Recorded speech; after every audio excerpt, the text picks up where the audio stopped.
Сайн байцгаана уу? Та бүхэндээ нэгэн шинэ хэрэг оруулахар бэлтгэлээ. Энэ хэрэг нь Английн West Linds хотоос 4 милийн зайд байдаг Yorkshire-т болсон бөгөөд энэхүү бяцхан хот нь хүн ам зүйтэй сэлүүхэн тогттой газар юм.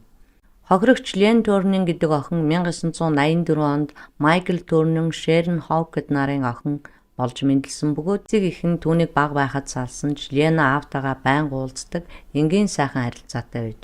Тэрээр игч Мишель болон эмээ ээж нарынхаа хамт амьдардаг, ахлах сургуульд сурдаг, сурагч охин байсан.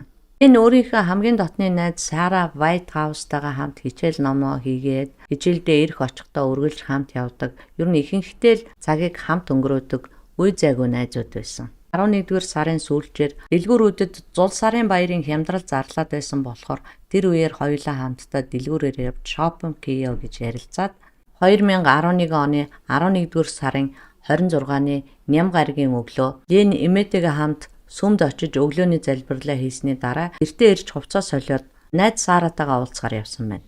Тэрээр гэрээсээ гарахдаа хар цагаан өнгийн поло цамц, хар гутал, хар өмд өмсөд ээжийнхээ хацар дээр үнсээд гарчээ. Тэр хоёр тэндээсээ автобусанд суугаад Линц хотын төв рүү орж дэлгүүрээр баахан явж агаад үдээс хойш 16 цаг 50 минутын орчимд хоёр охин хотын төвөөс автобусаараа буцаж ирсэн байна. Тэгээд Сарагийн гэрлүүгээ явдаг замаар хамт явж байгаад тэрүүхэн хэсгээрээ зам нийлдэг юм байна л да. Ингэж хамт явж агаад тэндээсээ Лен зам салаад явсан байна.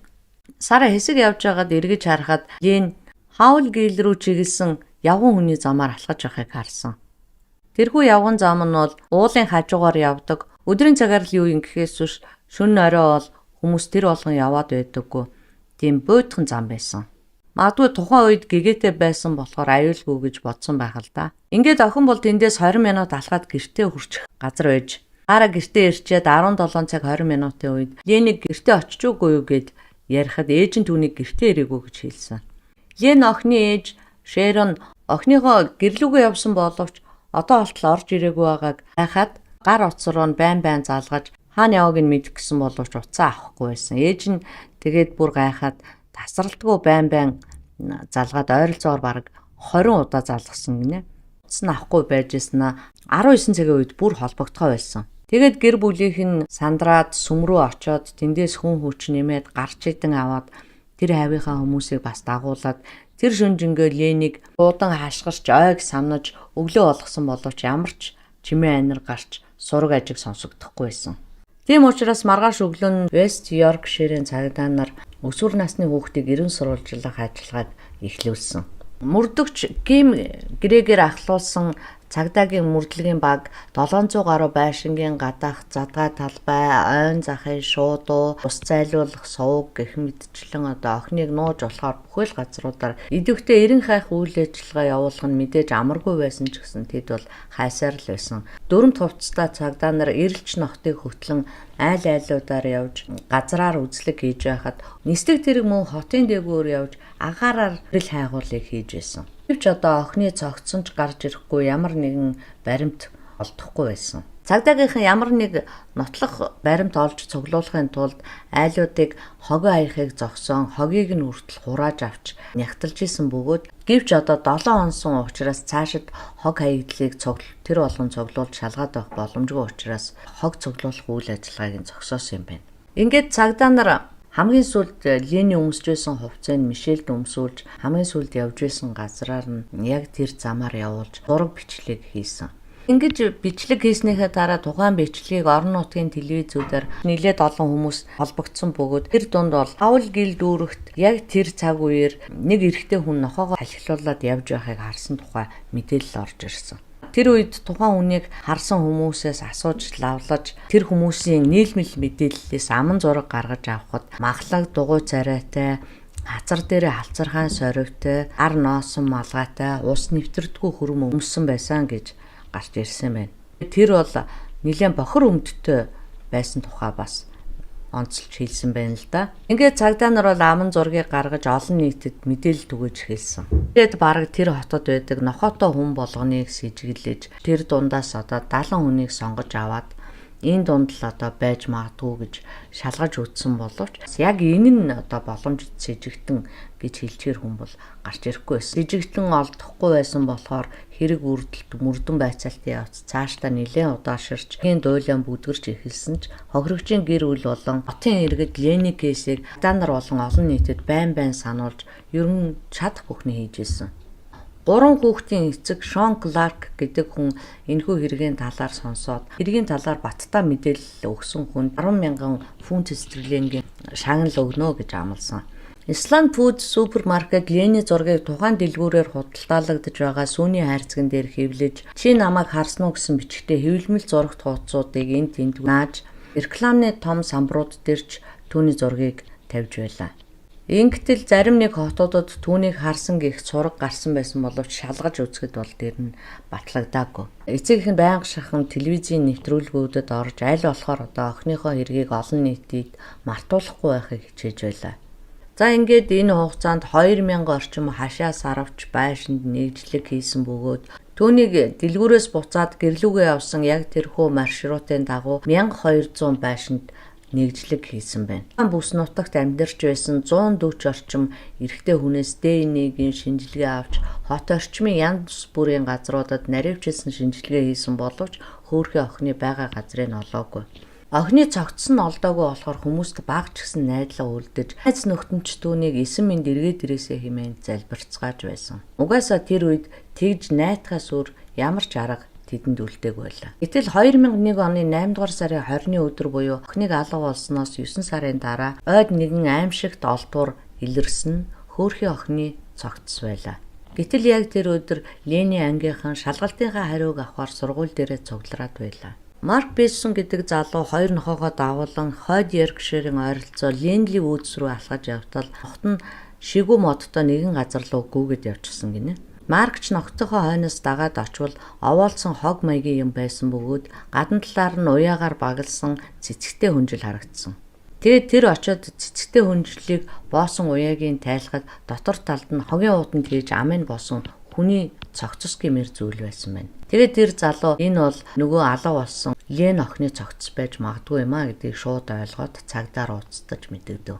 Охины гарыг ард талд нь гаргаад бүх цагаан шар гэсэн 3 өнгийн цахилгаан зангиагаар боосон байсан бөгөөд охин яг анх өмссөн хувцастайгаа байж исэн. Хоолойг нь бол нохон арьсан тэлээгээр боосон байсан бөгөөд толгойд нь угалсан хогны хар уутыг авахд ялзарч муудсан ч гэсэн бүр танигдахын эцэсгүй болоогүй байсан. Энэхүү газар ийм зүйл тохиолдож байгаа нь анхны явдал биш бөгөөд 1992 онд Иван Фит гэдэг охин алга болоод тэр ондоо буюу 1992 ондоо яг энэ хавьяас цогцсон олдож байсан юм байна. Иван Фитийн алуурч нь олдоогүй бөгөөд түүнийг мөн л боомлж алсан байсан. Лений цогцсонд задлан шинжилгээ хийж үхлийн шалтгааныг тогтооход мөн л боомлж алсан нь тодорхой болов. За ингээд сураггүй алга болсон хүнийг эрен хаахаа үйл ажиллагаа нь харин алуурчныг олж тогтоох үйл ажиллагаа руу шилжсэн. Цагдаа нар алуурчин бол зам зуурын хин нэг хүн бишээ, энэ орон нутагт оршин суудаг хүн байна гэсэн таамаглалд хүрсэн. Энэхүү цогцсолдсон газар нь Лений анх явж байсан газраас 16 милийн зайтай байсан. Тэгэд хөөрхөн охины цогцсыг ороосон хогны уутыг хаана хэрэгэлдэг, ямар уут болохыг шинжилж үзэхэд Их Британийн Royal Mail шуудангийн тэмдэг байсан бөгөөд уг уут нь бол Morrisons гэдэг хөлжээ дэлгүүрийн уут гэдэг нь тодорхой болсон. Хөө уутан дээрээс ДНХ-ийн шинжилгээ авсан. Хүн алуурчны хэрэглэж байсан эд зүйлсийг олж магадгүйгээд цогцос олдсон тэр газрын ойр хаваар хурууны үзүүрийн хайлт буюу жижиг цаас, шүдэнз гих мэтчлэн жижиг хэмжээний хаягдлуудыг одоо хурууныхаа үзүүрээр түүж хайлт хийсэн. Ингээд наривчилсан самналтын багийнхан 20,000 орчим хавтгай дөрвөлжин метр квадрат талбайг хамарч хурууны үзүүрийн хайлт хийсэн байна. Ингээд дуудлагүй өөрхийн охиныг түүний төрсөн өдрийнх нь маргааш оршуулжээ. Сэмфордын методист сүм болон Ленийг анх төрөхт нь ажиллуулсан Брамли Лидсийн сүмүүдэд олон зуун хүмүүс цуглаж эмгэнэл илэрхийлж байлаа. Тэнд цугларсан хүмүүс бүгдээрээ цагаан цайвар, гэгээлэг өнгийн хувцас өмсөж, талигаачийн хойчийг ариун цагаанаар ажиллахыг хүсжээ. Сайн найзууд нь түүний цав цагаан австай шарлыг тал талаас нь өргөн хайрт найзыгаа сүүлчийн замд нь үдцгээжээ. Зүр үеийнхний дуулах дуртай байсан Guns N' Roses хамтлагийн 11-р сарын бороо хэмээх дууг дуулцгаан энэ дууны ажиллалд түүнийг оршуулжээ. Ийхүү хөөрхий охиныг олон нийтийн анхаарлын төвд оршуулсны дараагаар хүмүүс алуурчныг яаралтай олох, бушуухан тэрэнд арга хэмжээ авах талаар маш их шаардцгааж байсан учраас Крис Грегер удирдуулсан мөрдөлтийн багийнхан ч бүх болцоогоо дайчлаад аль болохоор маш хурдан шуурхай ажиллаж байсан. Уг нь бол охины цогцсон олдсон энэ газрыг бол урд нь шалгачихсан байсан болохоор тэнд бол хэргийг үлдээгүү гэдэг нь тодорхой. Алуурчин охины цогцыг хаана нэгтэйгээс зөөврлж ирээд энд хайсан байна. Талигаач охины цогцос 9 сарын дараа олдсон боловч гаднах байдлаас нь харахад үсээ хоёр хэсэгт хувааж хавчаараар тогтоосон байдал нь яг хэвээрээ, өмссөн хувцас нь яг хэвээрээ. Ер нь бол цогцост задрал явагдсанаас бусдаар бүх юм нь хэвээрээ байсан. Учир нь бол яг энэ байдлаараа байгаль дээр 9 сарын турш байсан бол яг иймэрхүү байдалтай байхгүй юм байна л да. Аль хэдийн задрал явагдаж дуусаад хаталтын процесс явагдаад эхэлчихсэн байх ёстой байсан. Цогцсонд наривчлсан EDC-ийн шинжилгээ хийж үзэхэд хохирогчийг тухайн алга болсон өдөр нь амь настай нь хөнөөж удаан хугацааны турш хөрөгчөнд хадгалж байгаад цогцыг олохоос хэдхэн 7 хоногийн өмнө гаргаж хайсан байна гэж дүгнсэн байна. Мэдээж алуурчин бол цогцыг гомхон шиг хогийн цэг дээр аваачиж хайхыг оролцсон байх бүтээгүй учраас энд авчирч хайсан гэж цагдаагийнхан үзчихсэн юм байна л да. Гэхдээ энэ бүхэнд нэг сайн тал байсан. Энэ юу вэ гэхлээр зэрэг хохирогчийн цогцыг маш сайн хадгалж далдалсан явдал нь. Ингэж далдалсны хүчинд нэлээд сайтар хадгалагдаж шүүх эмнэлгийн тоон мэдээлэл болон ДНХ-г авах боломжтой байсан. Олон нийт болон эрх баригчид удалгүй ДНХ-гийн бүрэн шинжилгээгээр хэрэгтэн илэрхнэ гэд хүлээж байтал талигаачин биеэс ямар ч ДНХ олдоогүй гэдэг хариу гарсан бүх хүмүүсийн урмыг хугалж итгэл найдварыг тасархад хүргэсэн. Гэтэл Лений хувцснаас нэг ширхэг нохооны ус олдсон бөгөөд гэрийн дижээр амьтдад зориулсан ДНХ-гийн шинжилгээний профайлыг гаргаж түүгээр дамжуулан алуурчныг олж чадна гэж үзээд тухайн үсийг Техасын их сургууль руу илгээсэн байна. Учир нь бол Техасын их сургуулийн эрдэмтэд гэрийн дижээр амьтны ДНХ-гээр дамжуулан тэдний удамшлын профайлыг тодорхойлох арга техникийг боловсруулж байжээ. Гэвч тэд зөвхөн хойны ДНХ-гийн хэсэгчилсэн профайлыг хийж дөнгөж эхлээд байсан бөгөөд Британаас ирсэн энэхүү хүсэлт нь бол тэдний хувьд анхны тохиолдол байсан ч гэсэн тэд тодорхойлж чадах байх гэж найдаж байсан. Гэвч ганцхан ширхэг үс нь бол шинжилгээнд боломжгүй байсан юм байна. Ингээд тэд талигаач Лений зүүж явсан нэхмэл оролтны зангилаанаас олдсон хүний үсний дээжийг мөн ДНХ-гийн шинжилгээнд өгөв. Нэлээд удаан хугацааны турш судалгаа шинжилгээ хийсний үр дүнд ДНХ-гийн профайлыг нь бүтээж чадсан. Энэ хэрэг дээр ажиллаж исэн өөр нэг хэсгийнх нь юу хийж исэн бэ гэхлээр охины хоолойг боомлсон нохооны хүзүүвчийг арьсан бүтээгдэхүүн хийдэг Hermitage брэндэд үйлдвэрлэсэн болохыг мэдэж энэхүү компанид хандсан юм байна.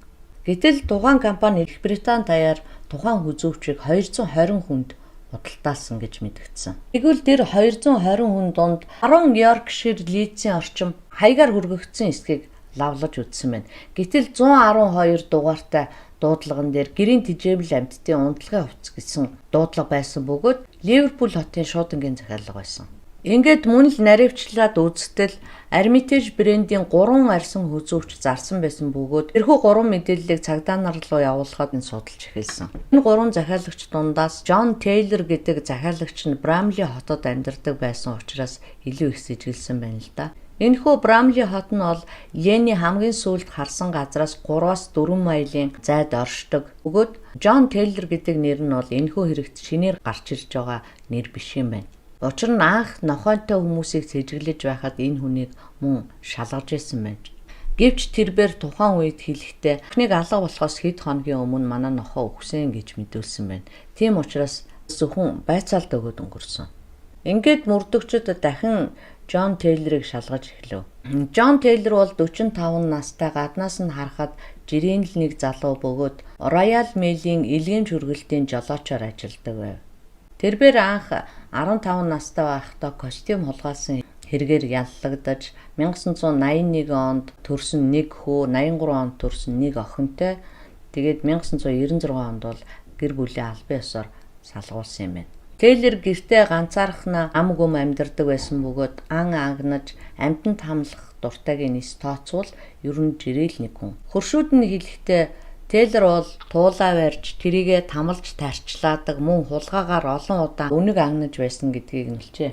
1982 онд анх энэ байшинд ирснийхаа дараа гэртээ дахиад хижээж тэрнийхээ өндгийг нь идэж амьдардаг байсан бөгөөд дахианых нь баас сангас нь ихтээд төвчхийн аргагүй муухай үнэр хавь орчинд нь гардаг байж. Үүнд нь хөршөөд дургуйцахад дахиагаа алсан бөгөөд өгөж байгааг нь хараад маш их баяртай байсан гинэ. Тэрнээс гадна Тейлор бол орон нутгуудаар аялах маш дуртай байсан бөгөөд сайндаа ч биш ер нь бол сексийн хамтрагч хүүхнүүдээ олохын тулд тийхүү аялдаг байсан аж. Нэг ясандаа тэр бол зүгээр л хүмүүстэй бэлгийн харилцаанд орохын тулд аялдаг байсан гэх юм уу та. Түүний гар утсыг шалгаж сексийн хамтрагч байсан бүхнүүдээс мэдүүлэг авахд тэдний ихэнх нь Тейлорыг бусдын адил энгийн л харилцаатай жирийн залуу байсан гэдэг боловч Лен охины хэрэг гарсны дараа зарим хүн түүнийг энэ хэргийн сэжигтэнд байж магадгүй гэж бодоод цагдаад мэдэгдэж байсан байна. Гэвч одоо тухайн үед яагаад ч юм анзаарагдаагүй өнгөрсөн юм бэ? Тейлорын олонх сексийн хамтрагчид нь түүнийг энгийн жирийн залуу гэж байсан боловч ганц нэг эмэгтэйчүүд түүний талаар илүү дэлгэрэнгүй мэдээлэл өгч. Тэрээр бэлгийн харилцааны үеэр гарыг нь цахилгаан зангиагаар боож нүдийг нь мөн боодог байсан гэж ярьсан бөгөөд тэр чухам яаж боож ирснийг биднэрт үзүүлээч гэж хэлэхэд бол гарыг нь ард нь гаргаж бугууг нь 2 боолтоор тойруулж боогоод 3 дахь боолтын 1-2 дугаар боолтыг хооронд нь холбож боож байсан зэргийг нь харахад бол талигач Лений гарыг боосонтой яг адилхан таарч исэн гинэ. Мөн тэдгэр эмэгтэйчүүд хэлэхдээ Тейлор бол орныхоо хажуу талын шургуулганаас тэр боолтыг гаргаж ирдэг байсан гэж ярьж исэн. Хөөхий Лен охиныг нас барснаас 12 сарын дараа Джон Тейлорыг баривчилж тэдний гэрт нь нэгжлэг хийжээ. Үүний үр дүнд байшингийн арын хашаанаас тэрээр үйлдвэрийн 4 нохойн арга яс бүр толгойг нь хүртэл олсон байна. Тэгэхэр зэрэг тэрээр нохоотой хүнийг хайж байна гэсэн мэдээг сонсонгуудаа нохоонуудаа алж тэнд булсан байх болцоотой гэж үзчихэ л дээ. Ингээд нөгөө нохооны үснээс нь дээж авч шинжилгээ хийж үзэхэд бол тухайн шинжилгээгээр Ленээс гарч байсан нөгөө ганц ширхэг үстэй яг таарч байсан. Шалан дээр хевсийг хуулаад авсан байсан боловч шалны ирэмгийн хадаасанд нь үлдсэн ягаан хевсний утсыг олсон байна. Тэр ягаан хевс гэдэг нь бол нөгөө Ленийг ороосон нөгөө цэцэгтэй хүнжил гэдээсэн шүү дээ. Тэр юм байна л да. Мөн байшингийн шалны завсраас Лений цусны толбыг олсон. Лений биенээс олдсон нөгөө хогийн савны ам бооход ашигладаг кабель утас нь бас тэдний гэрт байсан кабель утастай таарч байсан. Олон тооны шар өнгийн цахилгаан зангиагч гэсэн мөн олсон. Энэхүү цахилгаан зангиа нь бол Тейлорын ажилладаг байсан Royal Mail компани илгээмж боодог цахилгаан зангиа нь яг мөн болж таарсан. Гэрт нь бол 3 том өргөч байсан. Эдгээр олдсон бүх нотлох баримтуудыг бүгдийг гаргаж тавиад Тейлороор хэргийг хүлээлгэх гэхээр түүнээс байцаалт авахд эхлээд Ленийг танихгүй хараачгүй гэж гүрэж ирсэн. Сүүлдээ бүх нотлох баримтууд түүний эсрэг олмогц хэлэх үггүй болж Ленийг хулгайлснаа хүлээн зөвшөөрсөн. Тэгсэн ч гэсэн алсан гэдгээ бол хүлээн зөвшөөрөхгүй. Би түүнийг санаатаа алаагүй гэртээ оруулж ирсэн хойноо ноцолдож байх үеэр тэр юм мөргөж унсан тэгээд нас орчихсан гэж хэлсэн байна. Гэсэн хэдий ч Ленийг юм мөргсөн гэх ямар ч нотлох баримт олдоогүй. Ингээд тэр орой юу болсон талаар ерөнхий зураглалыг гаргахад хөөхий охин харанхуй бүрэнхэд баг зэрэг зүг чигээ алдаад буруу тишээ явсан байсан бөгөөд Тейлор нэг охин ганцаараа явж байхыг харангуутаа эргэн тойронд нь ямар ч хүн байхгүй байсан учраас түүнийг очиж барьж аваад амын даран нүдийг богоод 22 минутын зайтай байх гэрлүүгээ авч явсан байна. Гэртээ авчираад гарыг нь өөрийнхөө сурснаар ард нь боож тэдний галтгооны өрөөнд сүмийн хуучин сандал байдаг байсан бөгөөд тэр сандал дээрээ суулгаж аваад боомлсон гэдэг үйлдэлийнхэн дарааллыг бол тогтоож гаргаж ирж. Гэвч Тейлор өөрөө бол охиныг яагаад боомлсон, яагаад гарыг хүлсэн талаар огт юм хэлж тайлбар өгөхгүй байсан. Охиныг боомлсон цахилгаан зангиа түүний носон оролтон дээр ХНХ-ийн шинжилгээ зэрэг нь бол мэдээж одоо түүний угаасаар нотлоо нь болсон. Тейлорын найзууд болон ганц нэг орж гардаг хүмүүс нь хэлэхдээ бол галтгооных нь өрөөнд байсан босоо том хөргөгч нь гинтхэн алга болсон гэдгийг хэлсэн байна. Ингээд 2002 оны 2 дугаар сарын 15-нд 46 настай Джон Тейлорыг Лен охиныг хулгайлж амь насыг нь хөнөөсөн хэрэгт буруутай гэдгийг тогтоогдож 2 удаа бүх насаар нь хорих ялаар мөн 20 жилийн дараа давд залтах боломжтойгоор шийтгсэн байна. Джон Тейлорын үйлдсэн энэхүү хэрэг нь түүний анхны хэрэг биш гэж үздэг бөгөөд охиныг аймлж алсан, түүнийг нууж байсан, дараа нь гаргаж хайсан, шинжилгээ авахд ямар ч ДНА олдохгүй байсан зэрэг үйлдэлүүдээс нь харахад бол хэргийг нэлээд сайн бодож тооцоолсон. Яавч энэ хүний эхний удаагийн үйлдэл биш вэ? Нэлээд туршлагатай байна гэж үзсэн учраас түүний ДНА-гийн мэдээллийн санд байршуулад үзтэл 1988 оны 10 дугаар сарын 18-нд хүүхдээ сургуульд нь хүргэж явсан 32 настай эмэгтэй рүү Джон Тейлор маск зүүж хутга барьж дайрсан байна. 1989 оны 3 дугаар сарын 1-нд асал маск зүүж хутга бариад 21 настай залуухан ээжийг гэртээ байхад нь нууцаар орж унтлагын өрөөнд нь дайрч исэн бөгөөд тухайн үед 18 сартай байсан бяцхан охин нь чангаар уйлснаас болоод хэргийн газрыг орхиод зүгтэж явж исэн зэрэг үйлдэлүүд нь илэрчээ. 2018 онд Лений хэрэгтэй төстэй эргүүдийг шалгаж үзэхэд Джон Тейлор 1977-оос 1996 оны хооронд 5 эмэгтэйдэр мөн л дээрх бусрамаг үйлдэлүүдэд давтаж байсан нь тодорхой болсон. Өөрөө ч гэсэн энэ хэрэгүүдээ бүгдийг нь хүлээн зөвшөөрчээ. 1977 онд Христийн мэндэлсний баярын өдөр барааны дэлгүүрийн үйлчлэгч жирэмсэн эмэгтэйрүү дайрч хоолойд нь хутга тулган хүчнэтхийг завдж байсан. Одоо бол гэмт хэрэгтэн Джон Тейлор нь хамгийн өндөр хамгаалттай Уокфилдийн шоронд ялаа эдэлж байгаа бөгөөд шорондоо мангас хөрш гэдэг очтой болсон гинэ. Хөөрхий Лени охин найзтайгаа хамт шопинг хийхээр хамгийн сүүлд гэрээсээ гарахдаа сүүлийн удаа ээжийнхээ хацар дээр үнсээд гарсан байна. Ээж нь энэ тухай дурсан ярихдаа охин маань миний хацар дээр үнсгэд уруулын будаг нь хацарт наалтчихсан. Тэгтэн би уруулын будгийг нь гараараа арчаад нилээн төвөгшөөсөн янзаар толгой шигсэрчвүлээ. Одоо дахиад ганц удаа ч гэсэн намайг үнсэж хацарт минь уруулын будгаа нааж дургуг минь хөргөдөгч болоосай. Хэрвээ энэ нь охины минь сүүлийн удаа гэдгийг тухайн үед мэдсэн бол охиноо хандлан тэврээд зөндөө үнсэх байсан хэмээн уйлан ярьж байсан. Хэргийн төгсгөлд хэлэхэд би биедээ ямагт эерэг хандаж байгаарэ.